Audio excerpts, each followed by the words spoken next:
This is TWiT. Can we say something? Yeah, can you hear me? Yay! Yeah, there we go. Yay! Bravo! Oh, great, Oh, crap. great. Now you're gonna hear You the gotta dial leaf in blowers. Here come the leaf blowers. Oh, nice. I need a mute button on this microphone. Okay, All Laura, right, so ask us the then- first question. Welcome to the AMA. What time is it in Leo's office? That's question. I don't know. We'll never know. It's about to settle, though. We're like, we're 30 seconds away from it settling. I have the first question for you guys finally after all this sound craziness. If you guys are ready. Yes. Yeah. Yes. Okay. But let's make sure the clock stops in 5, 4, 3, 2, will 1. Yay! No. And then Mikah disappeared. It But I'm worked. here. Oh, shoot. Okay. It- So this clock was question is correct for from a second. Micah's Wait a mom. minute. It was right, and now it went to 12:20 again. Oh my yeah, goodness. it's weird. Who Okay, the heck so knows? don't buy this, Mikah. Yeah, clearly. All right, Laura. Sorry, you go. Okay, this question is actually from your mom, Mikah. She is one of our listeners. So she wants to know what your guys' snack choice is when you're in shelter in place. Mom's checking up on you, Mikah. Okay, so I guess I'll go first. broccoli. My snack choice would definitely have to be, there's a company, it's called Beanfields, Beanfields, Beanfields, and they make a what's essentially a tortilla chip, but it's made of beans instead. They grind up beans really fine, and then they press them into a tortilla chip form, and then they season them just like you would like a Dorito, but it's made of beans, so you get so much more fiber in your diet, which is fantastic because most Americans do not get anywhere near enough fiber in their diet. And they're also incredibly delicious, and they're also incredibly gluten-free. Yes. Yes, Yay. which most tortilla chips are gluten-free because they're made with corn, but yeah. sometimes you run the risk of the seasonings and things like that having like a thickener in them that might have gluten in it. So Beanfields chips are my go-to, and I'm ashamed to say I can smash a whole bag of those bad boys in one sitting because they're so delicious. That's the problem with snacks. Yes. So now, did you stockpile those bags? Do you have a bunch of them because you know you're going to eat a bunch of them, or do you? So I did have a good amount of them, but I do not any longer have a good amount of them. And the only place that I have been able to find them at locally is Whole Foods, and they're always sold out. So I'm out of my babies right now. What about you, Jason? What's yours? What have I been snacking on? I mean, we've been making a lot of food, which has been really nice. Been a nice distraction. So like guacamole and hummus, like those two things, I could eat that like all day long. You know, get some corn tortilla chips and dip. Do you use the into those. guacamole to dip in the hummus, or do you do the hummus into the guacamole? Let me see here. These are two separate instances, so they don't mix. Those two Not at the worlds, same I'm not time. sure if that would mix very well. Although I've never tried it, and I'm always I love open to trying hummus. something. I've Have you never ever done. made hummus? Yeah. Yeah, we've Yeah. made hummus before. Yeah, We good. the hummus that we're eating right now is a Heggs brand hummus, so we're not making it right now. But yeah, we've made hummus. We've got a pretty good I like recipe for making it. It's not hard to make it. Yeah. You just need a can of chickpeas. It is really hard to make it, especially to give it like Tahini. that nice Tahini, soft yeah. texture. Sometimes Put it's it in really the hard to blender. get it super, super soft. You need a Thermomix. A What's that? $1,500 appliance to make. That's what I right now. That's the top of my hummus. list. Let In me this tell you. time, what you need right now in this time is a Thermomix. And then of course, like if you're talking about like treats and stuff, I mean we've got some gummy worms set aside that the kids love. I'm like insane about ice cream, so we've got a little stash of ice cream for when we need it. We're doing okay. When you need it. I think that's normal. Need It's not it. the leaf blowers. I'm sorry. Okay, well then let's ask Does it have to Lou. be- Does it have Lou, to be they're my hard food? gadget. Because like, can I say this is no? I'm just kidding. Sure, I think that's a I think snack. this is my They're go-to my snack. gadget. It's called Vienna. I don't know if you see that. It's they're chickpeas basically, but they have different flavors and they're gluten free and they have different flavors. Lots and lots of fiber, lots of protein. 5 grams of protein per serving, and just like Mikah, I have like pretty much like a stash of them, and I'll just pull them out. There's barbecue. There's like all different types of flavors. And it's basically just keeps me full for a while, and I combine that with water because I don't get up a lot. I pretty much sit here all day long. So if I don't snack on these guys and drink water, I'm gonna probably turn into a whale. So that's my go-to. And of course, at the end of the day, you have a little bit of a snack here too as well. Oh yeah. Oh my God. Well, see, I consider myself the snack, so. But thank you. Leo, your turn. You hear the leaf blowers? I'm sorry about that. I'll get a little closer to the microphone. We forgive you, Leo. God, they literally waited and then we're right outside the window. So I've discovered something very evil that I tried for the first time yesterday. So, as you know, everybody during this crisis is making sourdough bread. Everybody. I'm sure you all are. And I have a sourdough starter, which is just basically water and flour, and you let it get the yeasts from the air. And because we're in wine country, there's some very good, our terroir is very good for yeast. It gets the yeast from the air, it starts to bubble up, then you feed it every day or twice a day. You give it a little bit more flour, a little bit more water, and it grows. The problem with it, as you feed it, is it gets bigger and bigger and bigger, and pretty soon it gets bigger than the jar that it's in. And for a long time, foolishly, I've been throwing out the excess starter. Yesterday, I found a YouTube channel. The guy said, don't throw out your starter. Make a sourdough pancake with it. So yesterday, oh my God. So I pour out the starter, which is all bubbly and tangy because it's starter, so it's very tangy. Pour it out in the frying pan with a little butter. And then I have Trader Joe's everything bagel topping. Yeah, it's like a spice. Isn't that the best thing in the world? You sprinkle that on it. It puffs up. It fries up. You could also put scallions and salt, whatever you want on it. It becomes, if you've ever gone to a Chinese restaurant and had their like pancakes, the scallion pancakes, it's like that. Not as flaky, but puffy and delicious.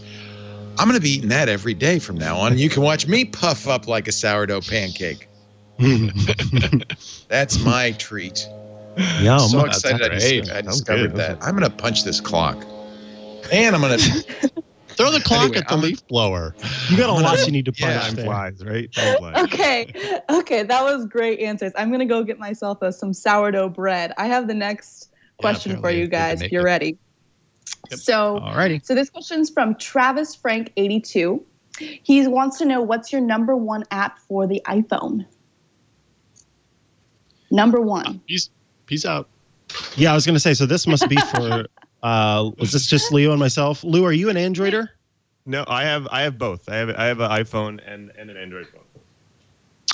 My number one app for the iPhone, My God, is not my app. I don't know. There might be a My God app in the App Store. Probably. I'm going to have to go with Airmail. So originally, I was an Airmail user a long time ago. Airmail was the fantastic email app that I've used on my Mac, my iPad, my iPhone. I've used across the board. And then they went to a subscription model in a way that I wasn't pleased with, sort of their the way they let that information out and sort of the messaging behind how they were rolling out their subscription model. So I switched to Spark email for a while. Then Spark's email system, the way that Spark does it is, instead of just pulling directly from the server and giving you your mail, they ingest things into their own server and then bring your mail down. And I have some qualms about that personally. So I decided to make the switch back to Airmail, and I'm really happy that I did. Airmail's been a long-time friend of my devices and provides the email system that I really enjoy and a way to sort of integrate with lots of different apps and services. And I'm working in email all the time, so it's definitely got to be my number one app. Leo, what about you?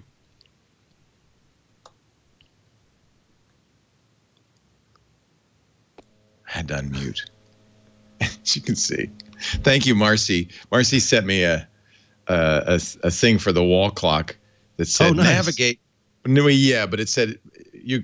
Here's how you reset it. Go to your Echo app and find the clock in your Echo app, which of course it doesn't exist because it's never been paired. Oh, so that doesn't quite work. Well, I'm going to try. Found on the web, according to Insider.com. As a matter of fact, the clock can't even tell the time correctly unless it's paired with another one of Amazon's Echo devices. That's exactly right. Thank you, Echo, for being so helpful. Okay. That's a good app. Although I use, as you know, Mike, I use Canary Mail for my email, but Airmail is very good.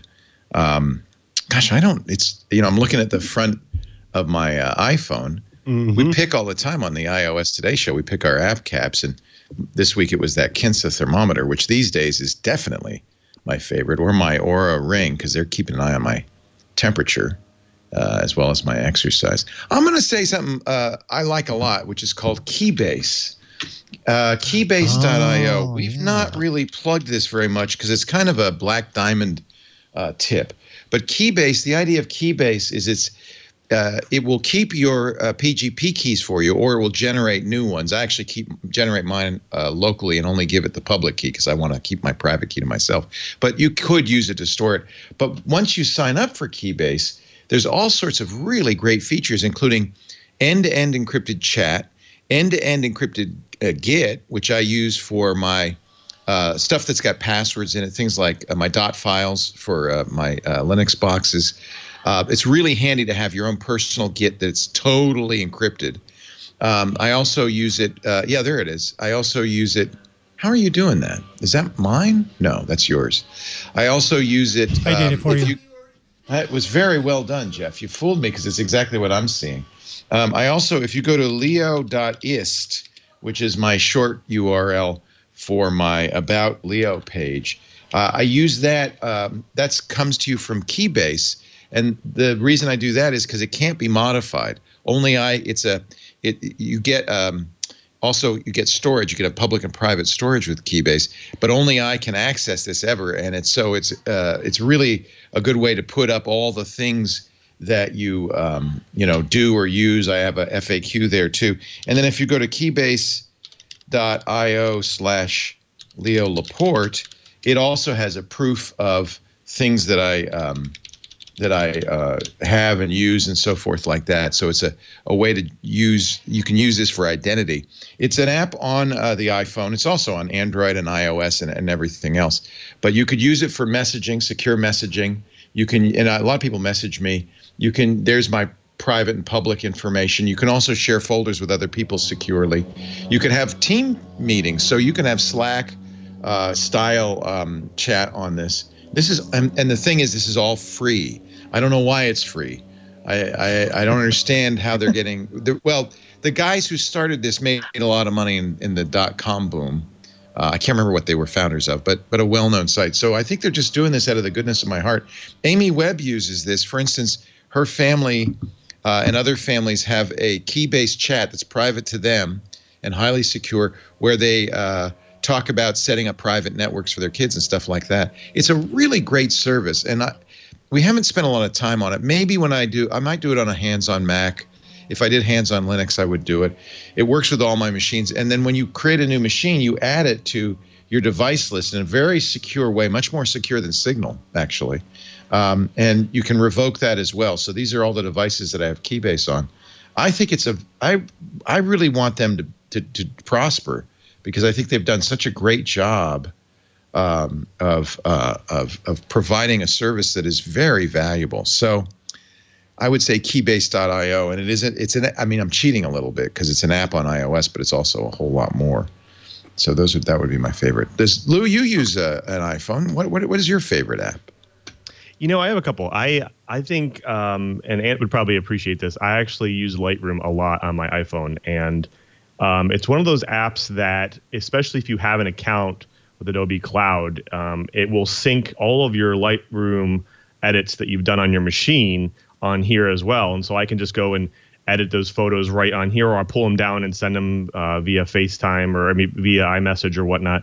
And it's actually fairly full featured. Like, you can apply a bunch of filters. And I don't know if you guys have covered this on any of the iOS shows, but I think that you can apply a bunch of filters, a bunch of predefined settings that like photographers have put out there, and you can just apply it to your iPhone photos, which make them look great. They become super crisp, and you can add more blurring and bokeh to the background. You could you do all sorts of fancy things with your photos. So like when I post things to Facebook or Instagram or something like that, my photos usually look pretty good, as if I actually am a professional photographer. But Lightroom, it's actually a pretty good app at full featured wise, and you can actually use it free, but you get a lot more features when it's actually part of the Adobe Cloud infra. Also, my second one, I want to kind of plug. Ant said he likes the new Mail app. I'm of course from Microsoft, so I am a big Outlook fan. Now I can be honest with you, I used to use a lot of other like Cloud9, I think it used to be called on my Android phone. I used to love that app even more than Outlook. But even the most recent updates with Outlook have been pretty spectacular. I use it with my Hotmail account or my Outlook account or my Gmail account. I use it across the board, and I can just swap between all the different accounts and I get the full features there. And they do really special things around junk mail and malware detection and all that kind of fun stuff. And it's actually just my go-to mail app across all of the platforms. And so I've been using that for a while. Excellent. I do have a special mention that I want to talk about. Oh, you only get one, Mikah. Come on. Well, see, but this one's important. And that is, let me see if I can't work some magic here. Give me 1 second to make this happen. I know I've had 1 second. I can hear John out there somewhere going, "You've already had your 1 second." Here we go. So do this and do this. Did that work? No. Where did I go? Blank screen right now. We're seeing darkness. There we go. Okay, so Apple today released. Oh yeah, this just launched. Yeah. Yes, a new app. It's called Apple COVID-19, and it starts out. It's in partnership with the CDC. It starts out with a screening tool that you can use to screen yourself for symptoms that you have. But then it also includes, you can see here, more information. So you get updates from Apple News, different testing information, what you can do to keep yourself safe, and then some information that's up to date about the actual COVID-19. So then it shows also who they, were in partnership with the CDC, the White House, and FEMA. But it is actually an app that has been created. It's a website too. I think it's a web app, and then also an app in the App Store that you can download. But it's called Apple COVID-19 and has information there for you. I can't go into detail about it, but I know that developers who have worked on this app have done so from their respective locations. So it's kind of, in my mind, it's kind of cool that this app was developed with folks who were social distancing from their respective locations because of this, while they were creating this app and this little bit of information service. So check it out, Apple COVID-19, and if we can, we'll include a link to it in the YouTube bit. I've included it in our show notes. So yeah. Yeah, on the web it's just apple.com/COVID-19. And that takes you right to the web version of the screening tool. So Marcy's technique worked. Sorry, I mocked you, Marcy. You push the button 5 times and it resets. Now it's 12 o'clock forever. Echo. It's only my 9 minutes gadget. shy. This is a saga at this point. It really is. Not by this clock. Echo, pair my gadget. Echo, pair my wall clock. Okay. I don't think so, Press Leo. and hold the sharing button on the back of your Echo wall clock for up to 10 seconds until the light on the clock's face pulses orange. Pairing may take up to a minute, Ridiculous. and the light will turn once paired. This is just You can also ridiculous. pair or unpair Blue, the app. Jason, you Bluetooth settings of your you Echo used to device. trade phones with Megan every year. Surely you came up with something you liked on the iPhone. It's hard for me to remember like a day-to-day app that I leaned on. When we were doing that, I was really trying to use the Apple, like the apps that were installed on iOS out of the box to get used to them. But, inevitably I'd end up kind of like going back to Google because that's my comfort zone, at least to some degree. But I will say, like, from a music perspective, I still kind of use iOS and the Spire app. If you remember a couple of years ago, there was a Spire Studio. It was like a little portable multi-track recording system. It's a piece of hardware that ties into software. And my experience has been that it's just way better on iOS than it is on Android, which is just the case with so many music apps. Like, it's just, for whatever reason, Apple's done a really great job of dialing down iOS to be music friendly and to lower the latency, and just, of course, all the developers buy into iOS devices as a legitimate platform to it in a way that they don't really with Android. Right. So, I mean, if I had to come up with something off the top of my head, that's the one that I jump to just because I've used it so much. It's so well done, and especially by comparison to the Android app, which is fine, but it's just not the same. I do have a specific question for Jason related to your music. It's from the Fat Vegan Chef. He's asking, are you making more music, Jason? When is that next album dropping? Dropping. It's going to take a long time to drop. It's way up in the sky right now. I haven't been actively working on new music. I've been, I would say, the last couple of years writing new music, but not recording anything. Like, basically writing down ideas, using the Spire to kind of capture ideas, and using Evernote and that sort of stuff. It's like I'm collecting a catalog of ideas. And the way that I work, eventually at some point, I transition from this like collection phase into, all right, let's actually do something with this stuff. And I'm not quite there yet. Right now seems like the right time in many ways because we're homebound and I've got a lot of time. But then at the same time, like my time to produce is usually when everybody else is asleep. So that's a very limited portion of our time. Everybody's always here. A lot of times I can find moments where nobody's in the house, and I can, have a quiet moment to record that loud guitar part or whatever the case may be. And I'm not really finding that now. I'm also just not feeling like incredibly musically inspired to record things right now. I'm a little distracted. So I would say the long answer is it's definitely on my mind. I definitely want to do it, and I feel myself kind of transitioning there at some point, hopefully soon. But I'm not quite there yet. And once I do start like recording, actually sitting down and actively producing ideas, it still takes me. I mean, with Ever1, that took me a year's worth of time to produce. With Fever Dreamer, that took me 2. So I'm not a fast worker, so it's going to be a while, but I'll get there someday. This is just how I work. It seems like I'm like a wave. I wave into it, and then when I finally release the album, I wave away from it. I'm like, I can't do this for a while because it's occupied so much of my life and my attention. So right now I'm kind of in the in-between point.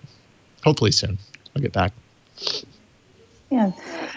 Well, sticking with the media trend, we do have a question for Leo specifically. Leo, what's your favorite movie? By Bloody 15. Ooh. We just watched The Gentleman. Dark. We just watched Guy Ritchie's The Gentleman. Speaking of bloody, The Gentleman last night. That was really good. I like Guy Ritchie movies a lot, and that one was fantastic. My favorite movie. I love old movies. But it's hard to pick a favorite. For years, I used to say Dr. Zhivago, but that hasn't really held up all that well. My favorite movie. I don't know. That's a tough one. The most beautiful movie ever made is Barry Lyndon. Also the most boring movie. But it is the most beautiful. It's a Stanley Kubrick movie. And he consciously made every frame of the movie look like a Renaissance painting, and it works. It really does. So that's cool. Yeah, see, this clock now is really confused. I don't know what's going on. Oh, wait a minute. Is that it's the right? No, it's almost. It's 4 minutes shy right now. It's just so frustrating. It's getting better. It did reset. It did reset. Gosh, what's my favorite movie is tough. I love so many movies. What's your favorite movie, Laura? You sound like you know. My favorite movie of all time, that's a hard one. I'm going to say Breakfast Club. No, I'm also a fan of old movies. I really like Arsenic and Old Lace with Cary Grant. Wow, that's a great directed movie. by Frank Capra. I have to say, in that Ealing comedy vein, anything from the Ealing Studios, those comedies like The Man in the White Suit and with what's his name, Obi-Wan Kenobi, any of the movies with Obi-Wan Kenobi, those are great. I like Well, this kind of leads to the next question. It's Alec for Guinness, all of you guys. Alec Guinness. Is who's your favorite Netflix director, specifically Netflix? Oh, okay. See, that's hard. Ooh, that's a hard one. I'm going to say Alfonso Cuarón because I think Roma was one of the greatest movies ever made. And he's not really a Netflix-only director, but he did release that on Netflix. Any Scorsese film is great. So. Oh, I know. The Irish the Wachowski siblings, because my favorite series, probably of all time across Sense8? Did you love any media, Sense8? is Sense8. And here's Isn't the that thing. amazing? My best friend in all the land, to this day, I showed her this show a long time ago, and she absolutely loved it. And she and I are kind of like platonic soulmates, and so knowing how much she cared about it, it kind of became a thing for me where if somebody really liked that show, it meant something.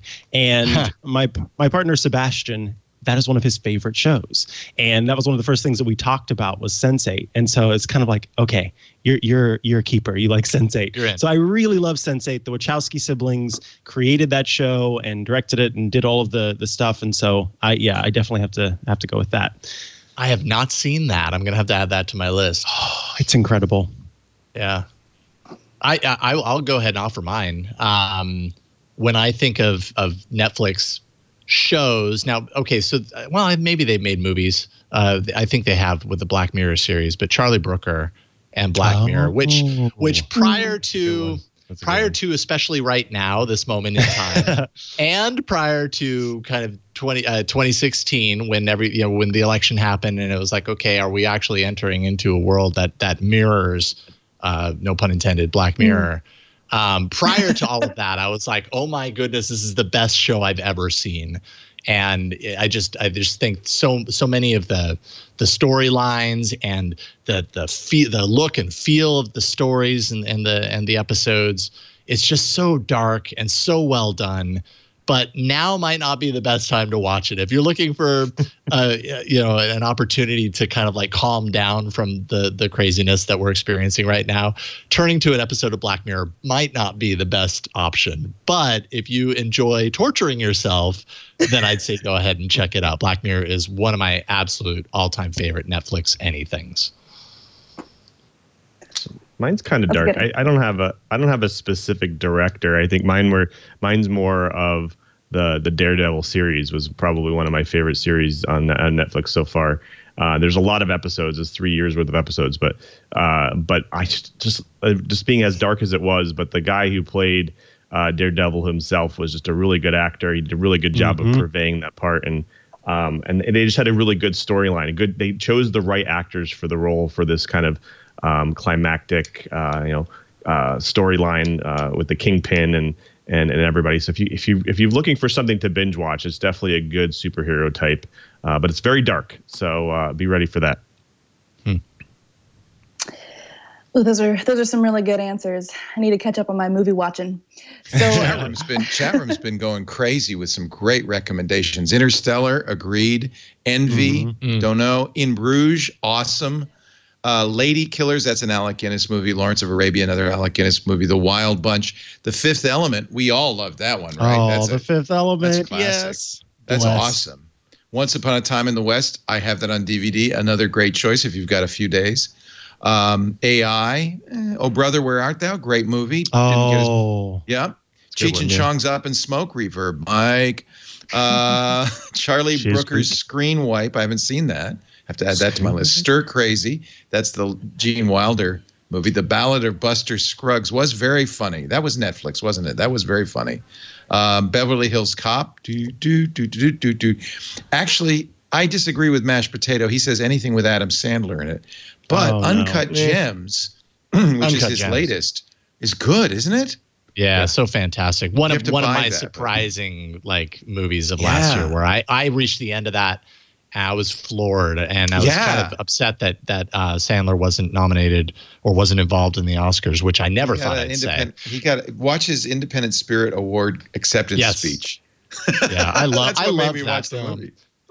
And once again, though, a movie that maybe, depending on how anxious you are as a human, might not be the right time, because that movie is all about anxiety. The entire film, the entire way through, it's like this anxious tension. There's no relaxing through it. When Sandler does serious movies, he's really remarkably good. Punch Drunk Love was incredible. Yeah. What's the one with Love, Rain or Me? That was really good.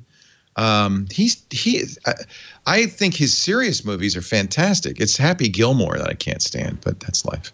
Yeah. Rear Window, good choice. Alfred Hitchcock. The Lobster, I don't remember that one. Oh, I like that one. Lobster.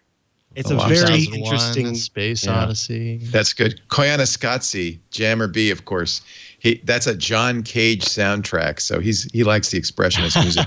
But you're right, Koyaanisqatsi is amazing. It's all time-lapse photography from around the world.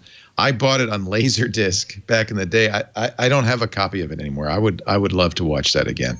Beautiful. It's really mesmerizing. There's no plot. It's just and this might be a good time to watch it because it's about cities. It's a time lapse. It's very good. 48 hours. People really like Happy Gilmore. Okay. 12 Monkeys, very timely, as is Pandemic, although depressing. Good as It Gets. As Good as It Gets is quite good. Wow, we got some. You know what? Go in the chat room if you want a recommendation. They're much better than the Amazon recommendation engine. Oh, I have one of my favorite DVDs. This is from a guy named Jeff Brockman. It's his virtual live show, live drum performance series. Fantastic, really worth watching. And that name sounds familiar. He's running the board today. Jeff really amazes me. It's like, wow, yeah, so impressive. Wow, so impressive. Yeah, Philip Glass, thank you. Okay, so go ahead, Laura. All right, so this next question is from Distorted93. He wants to know, what was the first website you used when you first started using the internet? Neopets. That's a hard one.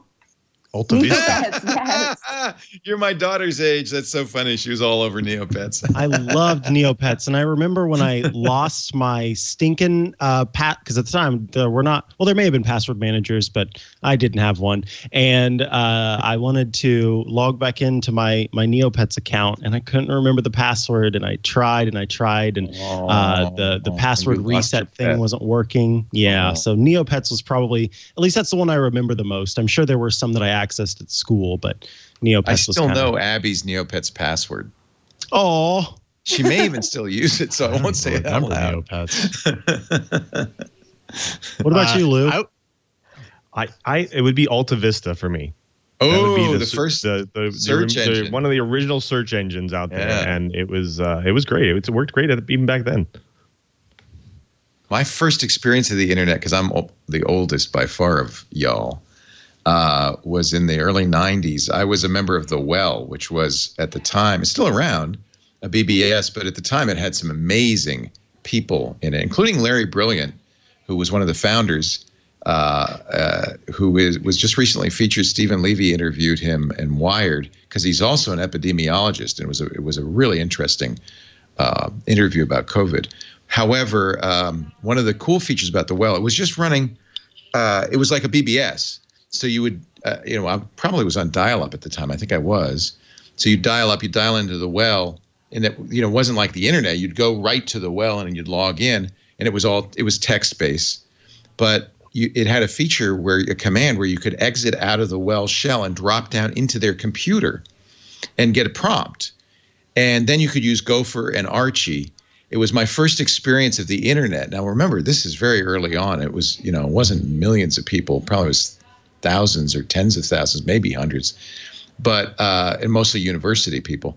But even then, it was like, oh my God, I can talk to people all over the world. There's so many people. It was a mind-blowing experience. Having run a BBS myself for a long time, to drop out of a BBS into the internet was truly incredible. That shows how old I am. My favorite early internet experience is Gopher. Next. You guys are going. Let's see here. Well, real quick, I mean, it's hard for me to know exactly what the first was, but I remember at the time when the internet, started really reaching the universities and stuff, which is when I started getting involved with this, like 93, 94. I remember IMDb, but whatever the version of IMDb was then, I was really into film at that time. And so I was looking for anything online that had anything to do with movies and film. And I remember there was a very early kind of incarnation of what IMDb is today. I'm looking it up on Wikipedia right now. They call it the Cardiff Internet Movie Database before it became IMDb. Prior to that, it was I remember that. Yes. Prior to that, it was on Usenet. It started on Usenet back in 1990, which I had a lot of experience with Usenet too. But yeah, I remember going to that site and just being like, "Holy cow! Everything I want to know is here," And I mean, it later, not very long after that, became an Amazon company, and yeah. I go to IMDb almost every day because I just did it last night. I was watching The Gentleman. I thought, who is that woman? She's so familiar looking. You go to IMDb to see. It was Michelle Dockery, who had this great Cockney accent in The Gentleman, but she had a very posh accent because she was Lady Mary Crawley in the Downton Abbey series. So it was very funny to see her in a kind of different vein. But I would not have known except for IMDb. Yeah. I think prior to my experience or exposure to like the graphical internet, it was Usenet though. I really remember being in university and going to the computer lab and jumping onto the Usenet and exploring that and everything. And that was such a cool time. What's next?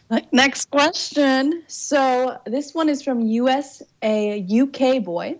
And here's the question. Given the poor quality of Apple cams, what would you recommend for pro working from home who are taking part in video conferencing? Okay. So the webcams built in not being very good quality. Oh, they're terrible. They're awful. Yeah, they continue to be just atrocious. Well, one of the things that you can use is the webcam that is built into. So if you were doing Zoom or something like that, the webcam that's built into the iPad and the iPhone is a little bit better. It's not really a webcam. They call it the front-facing camera, and that's a little bit better. But your best bet is something like the Logitech C920, which unfortunately you can't really buy right now because they're sold out everywhere.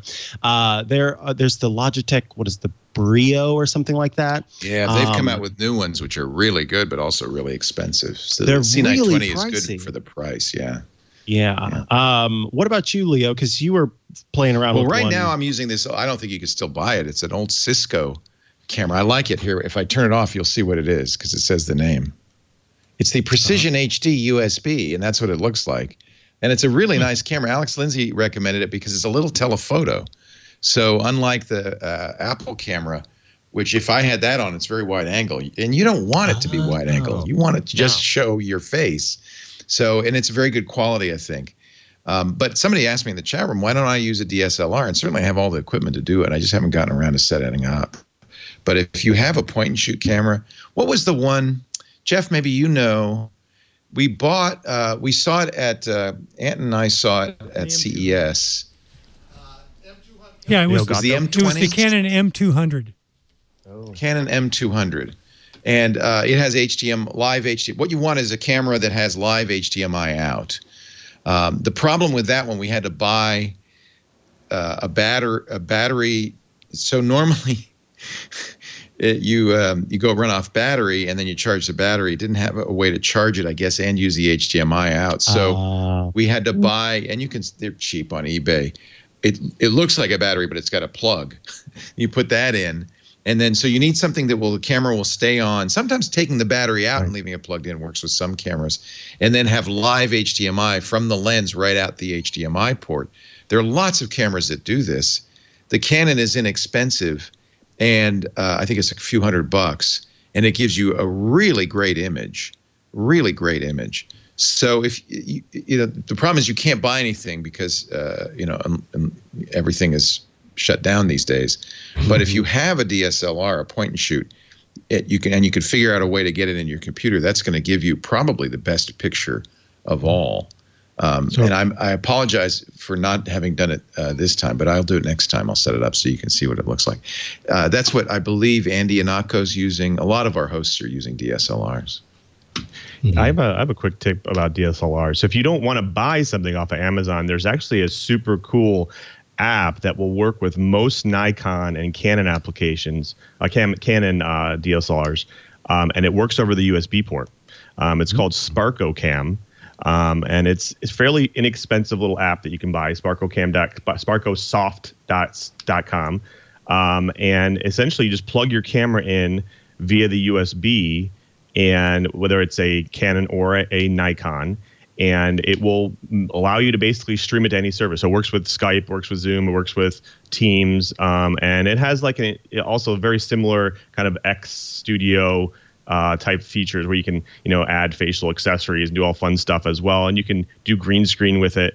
And in fact, for the first, I'd say 7 years of me doing TWiT, I used this application because I had a Canon that didn't have very good streaming over the HDMI port. It was the Mark II, 5D Mark II, until I got obviously the Sony camera. But it's a great tool, and you don't have to buy anything other than the software.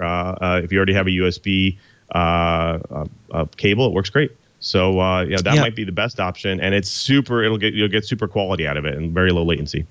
What are you using right now? They work with DSLRs. That's interesting. I'm Yes, looking at yeah, it's a really cool tool. Yeah. I'm using the A7 7R Mark IV. Wow, that's a that's a fancy camera you're using there. So that bokeh is real. That's not fake bokeh. That's real. Yeah. Wow. Yeah.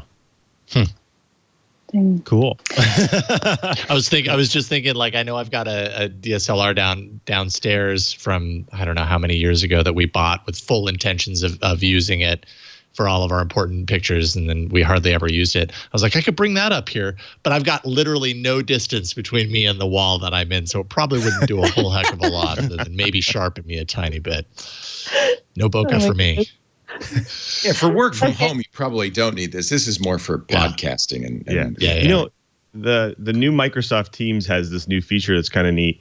That will blur your background. You can put up a scene. You can put whatever you want. In fact, people are being funny. They're putting up bunkers and fun other stuff when I'm on meetings. Oh my gosh. But you could do that with Zoom too. Feature. And I always put a TWiT background so people think I'm at work. Right. There we go. Well. So I blurred my background. Here we go. Skype in Skype effect. does it too. Yeah, it's a little. It's terrible. A little more limited on Skype. It's totally perfect. It's the worst. Your headphones are blurred. It's terrible. You're all unblurred. What are those headphones, by the way, Jason? Everybody wants to know what you're wearing. These are Hi-Fi Man HE400i. Ooh, fancy. You've got electroplanar headphones on. We sound they're really comfortable. You forget that you're wearing them. They just there's like pillows on your ears. Yeah. And I'm wearing the kind of standard headphones I always wear, the AKG K240s. They're cheap now, which is great. I have headphones everywhere. Yeah, I do too. This Except the ones you want. Kind of is along this conversation. It's from Sam Greenwood. He's wondering what's the easiest and cheapest way to do a multicam recording with a multi-view screen. He's wondering what equipment he needs and what would be the most efficient setup. I use XSplit. That's the easiest one I've used so far. You can pump in webcams, whatever you want, and it's you can kind of multicast them together or put them together. I think we're going to need to charge for this it works answer. with This OBS sounds like too. Consultation type stuff here. So if I use this A10 Mini, this takes HDMI in. I don't know what I guess the webcam out is looks like a Thunderbolt or a Type-C connector. Maybe I could do that, and then I'd do like you do, Mikah, with different shots. You're using Ecamm to do that, right? Yeah, so I'm using the application called Ecamm Live. It's you can get it and use it without a subscription, but you don't get what I'm using right now, which is the virtual camera option, which essentially lets you use Ecamm Live as your sort of switcher and multi-routing platform, and then it becomes a virtual camera that you can then pipe into Skype. I tried using OBS, and OBS on the Mac at least does not have a way to then pipe all of that stuff into Skype as a virtual camera. I saw some things online that said you can do that on Windows, but not on the Mac anymore. So that's how I was able to earlier show on my, let's see here, iPhone, the COVID-19 app from Apple, and switch between those. Now, I'm curious, Lou, you mentioned an app that you're using, and you're able to pipe that into Skype? Yeah, so XSplit works, as well as the Sparkle Cam. So what I was going to show you here is I can actually swap. If you look my video, I can actually swap my video over to a different camera here using software swapping, and it will actually be showing my desktop. I don't actually have to share my desktop. I can actually change it to my Microsoft webcam or my Logitech webcam over here, or my Canon over there, and it just kind of lets me swap in between them. And then I can also put them together directly in the software, four squares, overlays, whatever I want to do, and it actually pipes it into Skype or Teams or Zoom. And XSplit. XSplit is a little bit more expensive, obviously, than Sparkle Cam, but it allows you to basically do a lot of YouTube streamers or game streamers on Twitch or Mixer or whatnot. They use this to basically broadcast themselves and overlay themselves on their gaming, as well as different cameras and different angles. And so that actually works well with all these video apps as well. XSplit. That's X SPLIT. X with the letter X split. .com. Okay, cool. Mm-hmm. Trying to collect all the URLs of things we're talking about here so folks can check it out afterward. So I will add that to the list. Okay, yeah, I guess I've heard of XSplit now that I see the icon. So this next question is from Mike.shot. He asked, do you like the cheese I sent up there? Do you guys remember that when we got all that cheese in the office? Oh, that was really, thank you, Mike. Mike runs a dairy in Highland, California. He and his whole family came to visit, and they said, we'll send you some cheese. And I had, Mike, the Parmesan, amazing. I always, I'm very prejudiced, only get Italian Parmesan cheese. I really liked yours. In fact, I'm not alone because I noticed it disappeared really quickly as soon as I opened it. Mm-hmm. A lot of people like that Parmesan. Did any of you get any of that cheese, or did we eat it all? I'm lactose intolerant, so so Micah didn't want it. Lou's way far away. Jason, did you eat any cheese? No, I didn't get any of the cheese. No cheese for me. On the last day that we were in the office, we took home a lot of cheese. We split it up amongst the people who were over there. It was the last day because Mick also, thank you, Mick the Wick from our chat room, sent us about 300 pounds of Amish cheese.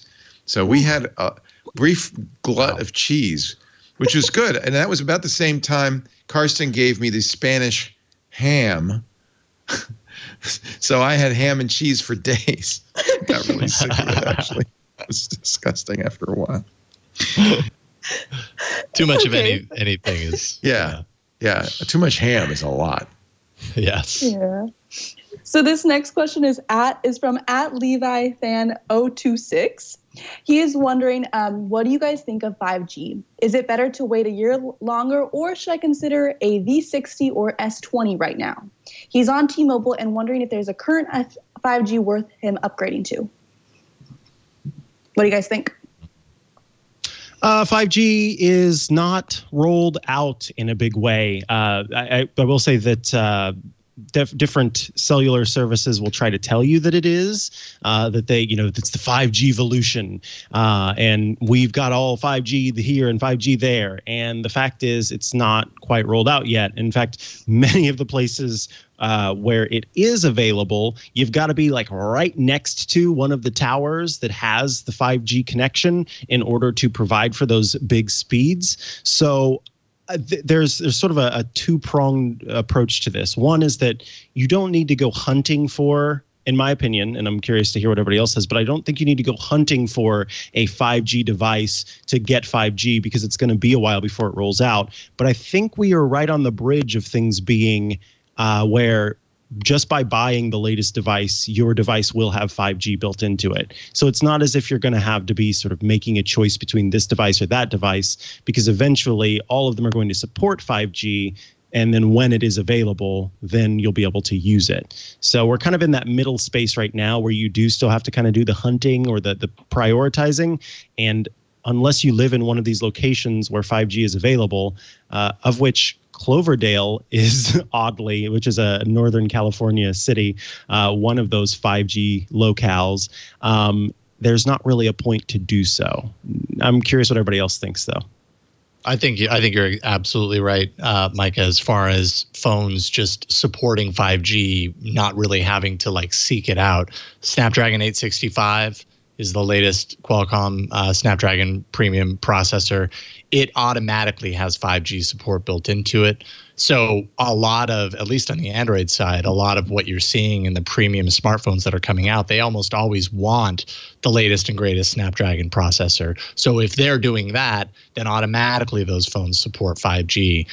But what you're also seeing is a lot of these premium smartphones right now that are including this chip are also more expensive right now. So whether you want 5G or not, it's baked into the phone that you might want, and you're paying extra for it. So it might not be the best case scenario, but it sets you up for the future, whenever that would be, where 5G is a little bit more present, might actually make you happy to have it at that point. But right now, it's just a little less necessary than I think what they want you to believe. That's right. I think AT&T the AT&T this past week actually announced their mmWave 5G Plus network, which is their essentially the real 5G please stand up sort of thing. And Don't say that, Lou. Every time I say millimeter wave is the real 5G, there's somebody in our community who says, no, he keeps saying that. It's all right. Real 5G, low band, mid band, high band, it's all 5G. But I agree with you, Lou. The promise of 5G seems to rely on millimeter wave because we've seen AT&T's 600 megahertz low band 5G, and it's the same as, it's no better than LTE. Right. And of course, AT&T's 5GE is LTE. So that's what's really confusing this all. The problem with millimeter wave is you have to have 4 times the number of cell sites. You have to be very close to a cell site with millimeter wave. The whole thing is, so it won't be millimeter wave that most people experience unless you're living in a big city, I think. Mm-hmm. You put a link in the chat room from lifewire.com, Lou.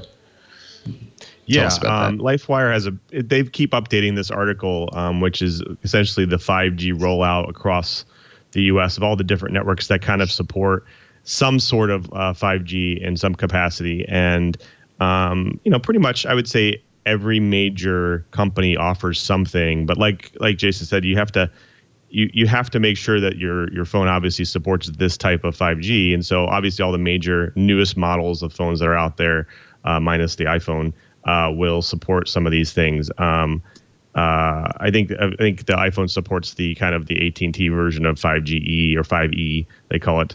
But Verizon's kind of fixed, and 5G kind of is one of the fastest ones that I've seen. I've used, and it works off the Galaxy S20 Plus and some of the other phones. You have to have the McLaren edition, or no, that's the S10. McLaren. They call it the McLaren edition. Yeah. Because it costs as much as an F1. I have a second to last 5G. question. I'm sure it'll be wonderful whenever it gets here, but I think Starlink might beat it. So, what liquor are you TWiT guys drinking during the lockdown? This may be the most important question asked. So I'm going to pull mine out. I'm a big bourbon guy. I'm a big bourbon guy, so this is one of my favorites here. It's called Blood Oath. Oh, jeez. Oh my God! And so you notice it's half gone. Yeah, you've been swearing a lot lately. Yes. But it's a bourbon whiskey. In fact, I got this for my 40th birthday, which is real nice. So one of my friends, Matt, he gave me this, and I'm just addicted to this stuff now. And of course, my go-to is also this guy too. Is the Woodford Reserve single barrel, double oaked barrel. It's pretty good. It's inexpensive, and it's actually a pretty good bourbon whiskey. So I enjoy both of these and making cocktails from these and just drinking them right on rocks. I drink a lot of Purell. It's not vintage, but it's crisp. It's clean. I'm actually not a big drinker. I don't drink as much as I get older because I don't like how I feel the next day, even if I only have one drink.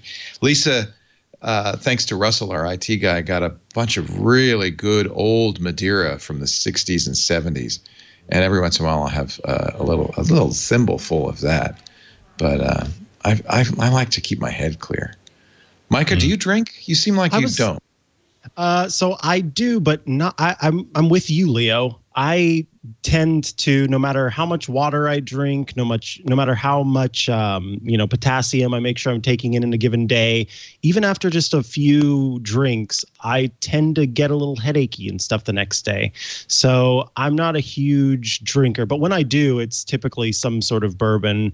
And I used to be a big beer drinker, but then I found out that most beer was trying to kill me, and so I stopped. But there is a company that makes a beer called Gluttony. It's like gluttony, but it's gluttony. Haha. Nice. And they make a very good gluten-free beer that I can recommend to anyone who is gluten-free, who likes beer and doesn't like the beer that exists because it's trash.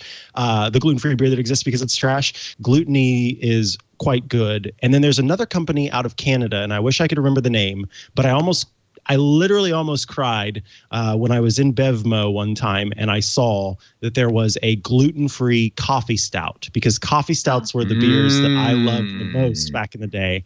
And there was a gluten-free coffee stout, and I'd never seen one before. And so I ran the risk to try it.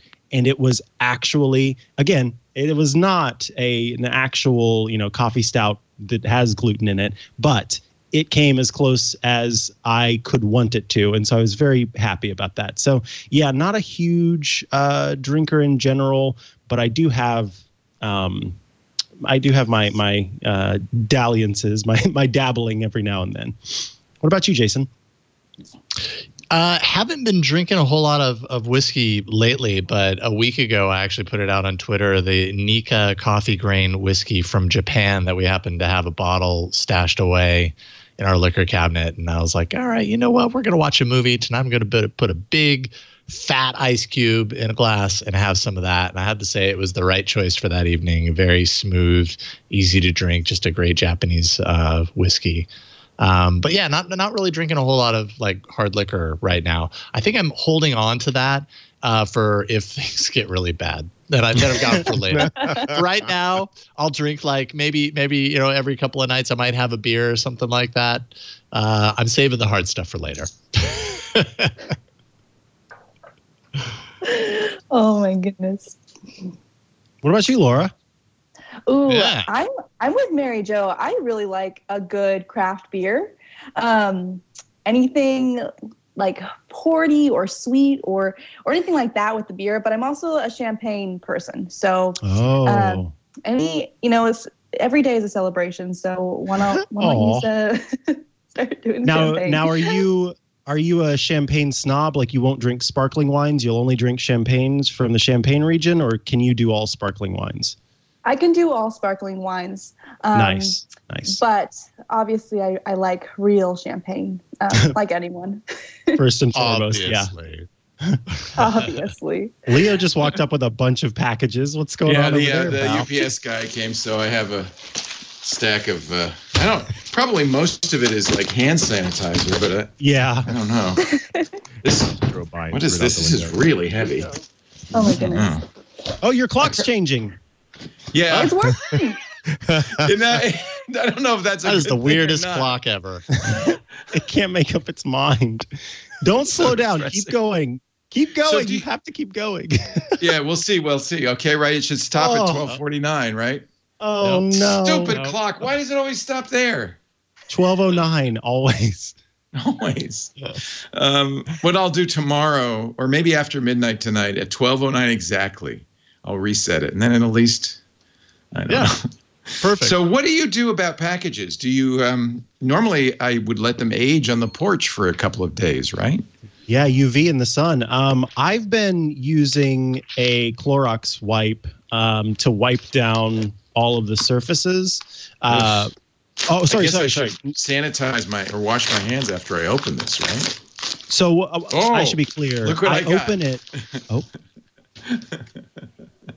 Rubber Nice. gloves. Those purple ones are actually my favorite ones. Those ones specifically. They're good. Those Playtex ones are great. They're really good. I got them in 2 sizes.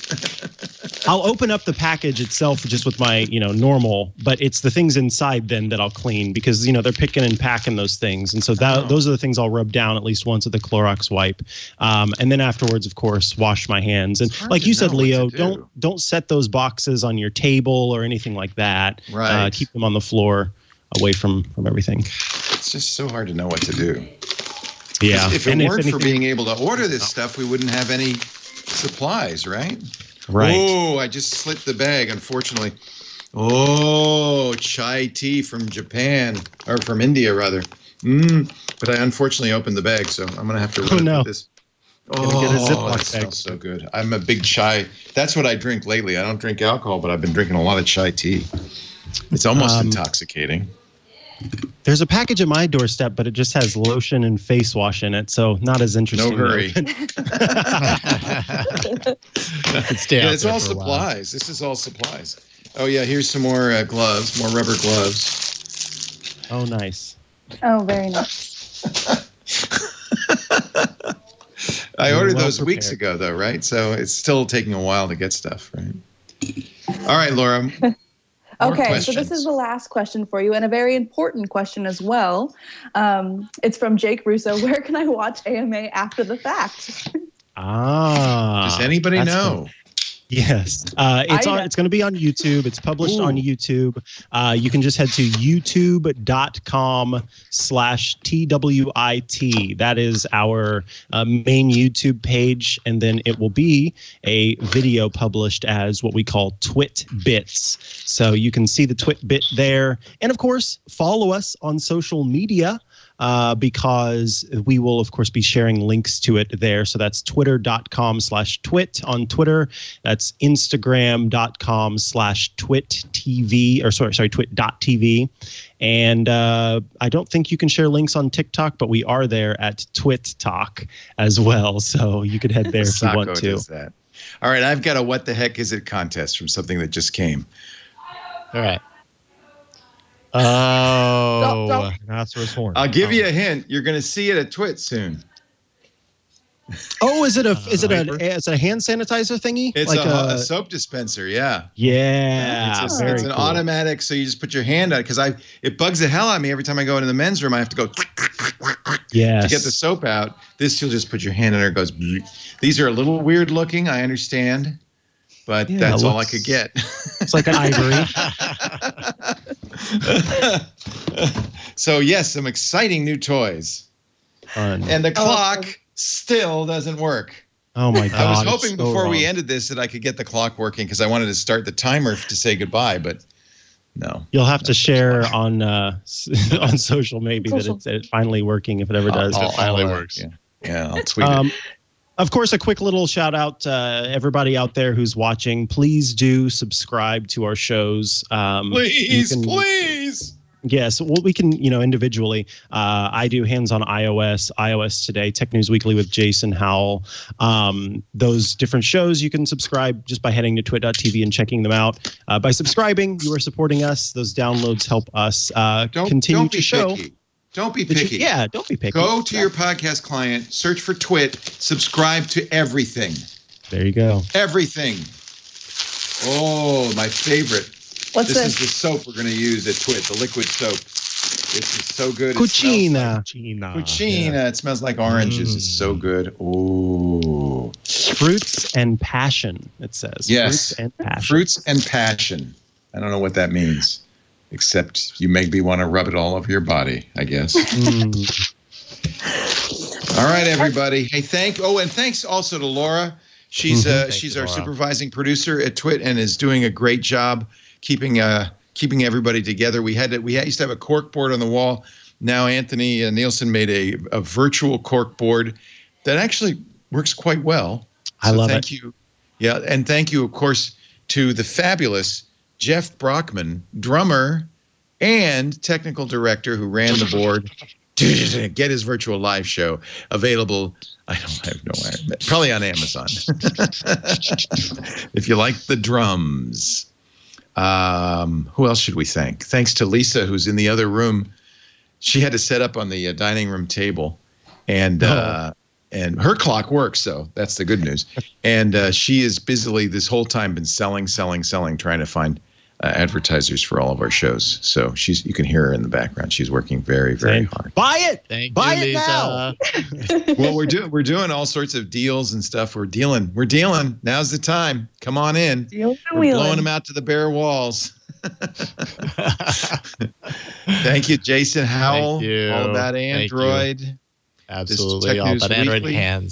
Hands-on Android, of course. You guys did a fantastic job. Good job, guys. Really love the show. Good job, Laura. That's Jeff.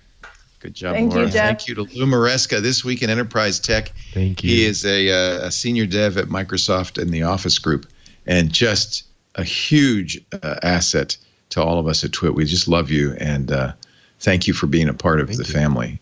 Just stay safe, because you're in a hot zone. Although it's getting cooler, I think, right? It's slowing down. It's slowing down. It's slowing down here in Sonoma too. We actually went down in active cases today, which is a very good sign. I think all of this social distancing, I know it's hard for everybody, but it seems to be working, and that's a really good thing. Mikah Sargent, my co-host on iOS Today, and of course, hands-on iOS Tech News Weekly. And don't forget, he has other podcasts too, Clockwise. I'm going to be on that on Relay. Yeah, you're gonna be on this week, Smart Tech, or this coming week, Smart Tech Today, of course. What I do on Monday with Matthew Casanelli. All the shows. All the shows. And thank you to Marcy in New Mexico for helping me troubleshoot this piece of We'll get there someday, Marcy. I will tweet you if it ever works. I have reset it now 3 times. We'll go to 4 right after this. Is that it? Should we say goodbye? Because I believe a show is coming up this week in Enterprise Tech in about half an hour. Thank you, everybody. Bye, friends. Thanks a lot for of tuning fun. in.